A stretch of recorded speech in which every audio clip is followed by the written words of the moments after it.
வீட்டுல இருக்கவே கடுப்பா இருக்கு மச்சான். உன் கூட இருக்க எனக்கு கூட தான் கடுப்பா இருக்கு. டேய் என்ன பிரச்சனைன்னு கேட்கணும், தேவையில்லாம இப்பெல்லாம் பேசிட்டு இருக்காது. நானே வெறுப்புல இருக்கேன். சொல்லி தொலை, எப்படியும் அதை சொல்ல தானே வந்திருக்கேன். திடீர்னு காய்கறி வாங்கினு சொல்லி அனுப்பிட்டாங்கடா. நல்ல வேலை தான்டா சொல்லியிருக்காங்க, இதுல என்ன இருக்கு? ஹவு கேன் ஐ கோ அவுட்ரா? இந்த மாதிரி ஒரு காஸ்டியூம்லாம் போட்டு நான் காய்கறி வாங்க போனா என்ன ஒரு மாதிரி பார்க்க மாட்டாங்க. நீ போடாம இருந்தாலும் உன்னை ஒரு மாதிரி தான் பார்ப்பாங்க. விஷயத்தை மட்டும் சொல்லு. அதான் மச்சான் காய்கறி வாங்க சொன்னாங்க. நானும் போயிட்டு 1/4 கிலோ முருங்கைக்காய், 3/4 கிலோ கத்திரிக்காய், 3 கிலோ வெண்டைக்காய் எல்லாத்தையும் வாங்கிட்டு வந்து அவங்க கிட்ட கொடுக்குறேன். அவன் என்ன கொடுக்கணும்? எல்லாத்தையும் ஒரு பையில போட்டு கொடுக்கணும். பில்லு கொடுத்தானே நான் காசு கொடுத்தேன். கவர் கேட்கறேன், கவர் கொடுக்க மாட்டேன்ட்டா. டேய் எந்த காலத்துலடா இருக்க? இப்பெல்லாம் கவர் காசு கொடுத்தா வாங்கணும். ஒரு 5 ரூபா இல்ல உங்ககிட்ட? கவருக்கு போய் காசு வாங்கலாமாடா? அப்ப என்ன பண்ண காய்கறிலாம்? 3 கிலோ வெண்டைக்காவை எடுத்து இந்த பாக்கெட்ல வச்சேன்.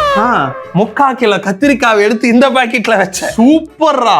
மீதி இருக்கிற முருங்கைக்காவை எங்க வச்சேன்னு யோசிக்கணும். டேய் முதுகுல வச்சேன்டா.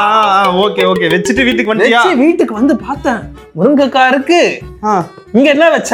அங்க ஏதோ ஒரு காய் வச்ச. அது இருக்கு, ஆனா ஒரு காய் மட்டும் காணோம். அது என்ன காய்? ஓ, இவ்ளோ நேரமா நீ ஜோக் சொல்ல ட்ரை பண்ணிக்கிட்டு இருக்கியா?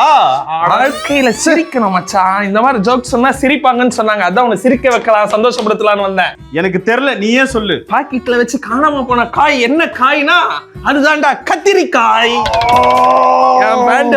கத்திரி விட்டு கீழே விழுந்துருச்சு மாமா. நான் ஒரு ஜோக் சொல்லலாமா வேணாமான்னு மனசுக்குள்ள யோசிச்சுக்கிட்டு இருந்தேன். இதெல்லாம் நீ ஒரு ஜோக்குன்னு சொன்ன அப்புறம் நான் சொல்லானே முடிவு பண்ணிட்டேன்டா. இதுதான்டா கான்பிடன்ஸ் கொடுக்கறவன் தான்டா இந்த விக்கி. அதே காய்கறி கடை பக்கத்துல ஒரு பழக்கடை இருந்துச்சு. அந்த பழக்கடையில இருக்க ஓனரு டிவில எல்லா ப்ரோகிராமும் பாப்பாரு. ஆனா ப்ரோகிராம் பாப்பாரா? சூப்பரா பாப்பாரு. பார்த்துட்டு நல்லா இருக்குன்னு சொல்லுவாரு. ஆனா ஒரே ஒரு ப்ரோகிராம் மட்டும் பார்க்க மாட்டாரு. என்ன ப்ரோகிராம்? சீரியலே அவர் பார்க்க மாட்டார். என்னடா சொல்ற? ஆமா, சீரியலே பார்க்க மாட்டார். ஏன்னு சொல்லு. ஏன்டா அவர் சீரியல் பார்க்க மாட்டாரு? அததான் நீ சொல்லணும். ஒருவேளை அவங்க வீட்டுல பொண்டாட்டி புருஷன் பிரச்சனை வந்துரும், மாமியார் மருமக பிரச்சனை வந்துரும். ஐயோ அதெல்லாம் இல்ல. வேற ஏன்? டேய் சீரியல் பார்த்தா பழம்லாம் அழுவும்ல, பழம்லாம் அழுகாம இருக்கணும்ல, அதுக்கு சீரியல் பார்க்காம இருக்கணும்ல. பழம் அழுவாம இருக்கும். ஆனா இப்ப நீ அழுவ போற. நான் என்ன அழுவ போறேன்? நானே ஏதோ சந்தோஷமா இருக்கலாம்னு சொல்லி ஒரு ஜோக் சொன்னா நீ நானே டென்ஷன் ஆகுற மாதிரி ஒரு ஜோக் சொல்லி நல்லா